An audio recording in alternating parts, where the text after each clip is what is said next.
legend lives on from the Chippewa and down to the big lake they call Gitchagumi.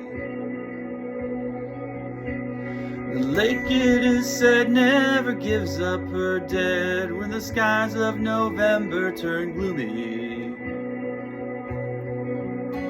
With a load of iron ore 26,000 tons more than the Edmund Fitzgerald weighed empty. That good ship and crew was a bone to be chewed when the gales of November came early.